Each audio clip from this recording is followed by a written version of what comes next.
दिल्ली में अब तक का सबसे बड़ा हमला।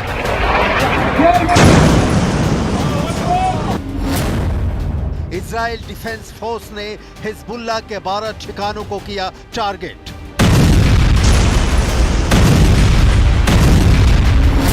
हमले में अब तक 60 लोगों के मारे जाने की खबर।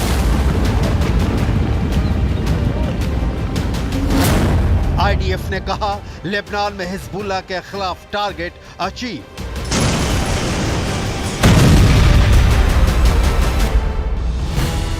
इस बीच एक और बड़ी खबर आ रही है कि हिजबुल्लाह ने अपने चीफ सैयद हसन नसरल्लाह के मारे जाने के बाद नईम कासिम को अपना नया चीफ चुन लिया है। नईम कासिम की डिटेल आपको आगे दिखाएंगे। अभी उस बेका घाटी की कहानी जहां इजराइल ने कहर बरपा दिया है। बेका बेरूत से लगभग 30 किलोमीटर पूर्व में स्थित है। ये घाटी पश्चिम में माउंट लेबनान और पूर्व में एंटी लेबनान पहाड़ों के बीच स्थित है। बेका घाटी औसतन 120 किलोमीटर लंबी और 16 किलोमीटर चौड़ी है। लेबनान हिल्स के उस पार इजराइल की उत्तरी सीमा स्थित है। वहां से आईडीएफ लगातार इस इलाके को निशाना बना रही है। बेका वैली हिजबुल्लाह की सुरक्षित पनाहगाह मानी जाती है। यहां से सीरिया की सीमा नजदीक है। इजरायली हमले का दबाव बढ़ने पर हिजबुल्लाह लड़ाके बेका घाटी छोड़कर आसानी से सीरिया में एंट्री कर लेते हैं। हिजबुल्लाह लड़ाके सीरिया भागे उसके पहले इजराइल ने ऐलान किया है कि लगातार हमले से उन्हें खामोश कर दिया गया है। इजरायली फोर्सेस ने हिजबुल्लाह पर लेबनान की बीका वैली में कई घरों में हथियार छुपाने का आरोप लगाया है। इजराइल फोर्सेस की तरफ से बीका वैली में लगातार हमले किए गए, जिसकी वजह से लोग पहले ही बीका वैली को छोड़ चुके हैं। लेकिन आईडीएफ का मानना है कि दक्षिण लेबनान और दक्षिणी बेरूत से भागकर हिजबुल्लाह के लड़ाकू बीका वैली में तैयारी कर रहे थे। लिहाजा बीका वैली में इजरायली फोर्सेस ने बार बार रॉकेट और मिसाइल दगाकर बीका वैली को हर तरफ से तबाह किया। इजराइल ने बेरूत दमिश्क राजमार्ग पर हमला करके इसे बेका वैली से काट दिया है।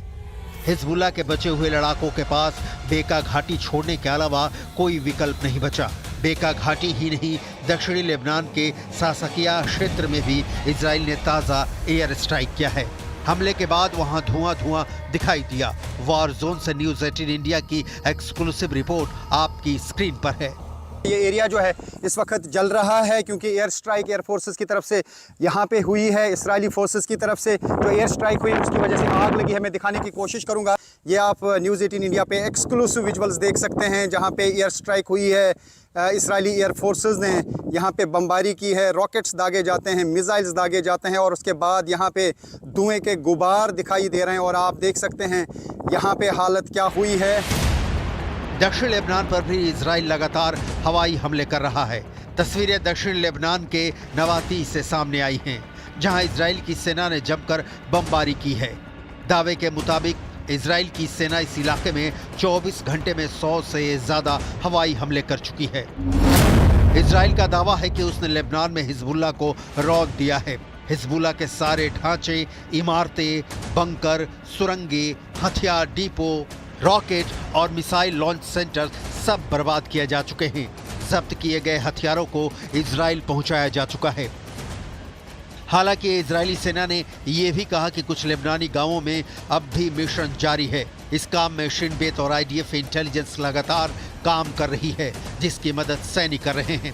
लेबनान में न्यूज़ 18 इंडिया की टीम पहुंचती है हर उस जगह पर जहां पर इजरायली फोर्सेस की तरफ से बमबारी होती है।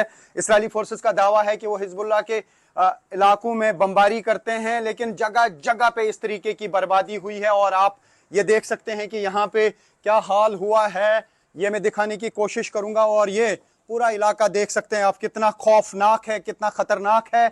और ये आज ही रात के दौरान ये एयर स्ट्राइक्स हुई हैं और यहाँ पे इर्द गिर्द सब कुछ तबाह हो चुका है। लेकिन इस बीच फोकस इस पर कि इजरायली सेना ने ये ऐलान कर दिया है कि उसने लेबनान में अपना टारगेट पूरा कर लिया है। तो इसके बाद क्या इजराइल लेबनान में गोलीबारी बंद कर देगा? इस सवाल का जवाब कई एक्सपर्ट ना में दे रहे हैं। इन एक्सपर्ट्स का मानना है कि हिजबुल्ला की कमर पूरी तरह टूट चुकी है। इजराइल भी ये नहीं मान सकता। भले ही लेबनान में इजराइल ने हिजबुल्ला के ज्ञात हर उस ठिकाने पर हमला किया है जहां हथियार हो सकते हैं या हिजबुल्ला इन्हें अपने ठिकाने के तौर पर इस्तेमाल कर रहा था। दूसरी दलील ये भी हो सकती है कि हिजबुल्ला के जितने हथियार जब्त करने का दावा इजराइल कर रहा है उससे कई गुना ज्यादा हथियार अभी हिजबुल्ला के पास सुरक्षित हो सकते हैं। लिहाजा इजराइल हो सकता है कि हमले को थोड़ा स्लो कर दे, लेकिन हिजबुल्ला के खिलाफ इजराइल हमला पूर्ण रूप से बंद कर देगा ऐसा नहीं है। सवाल है फिर आगे क्या? क्यों हमले बंद होने की सूरत में कूटनीतिक विकल्प बचता है? इजराइल कूटनीतिक समझौते से दूरी बनाकर रखता है, लेकिन तो अगर कोई कूटनीतिक समझौता नहीं होता है तो दो तरह की स्थितियां बन सकती हैं। इजराइल लगातार जमीनी मिशन और एयर स्ट्राइक जारी रखेगा, मतलब लेबनान में सेना भेजकर हिजबुल्ला के ठिकानों को बर्बाद करता रहेगा या फिर हवाई हमला करेगा।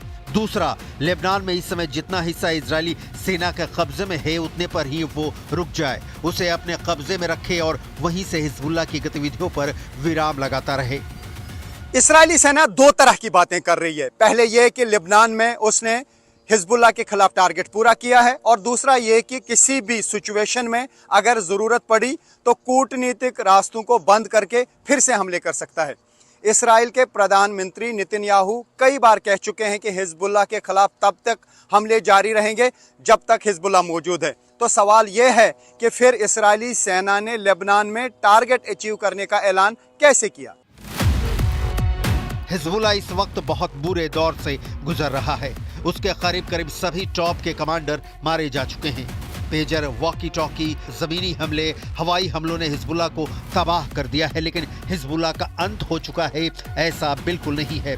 यह पहली बार नहीं है कि हिजबुल्ला और इजराइल के बीच जंग भड़की है। दोनों के बीच 2006 में भी लड़ाई छिड़ी थी और तब हिजबुल्ला इजराइल पर भारी पड़ा था।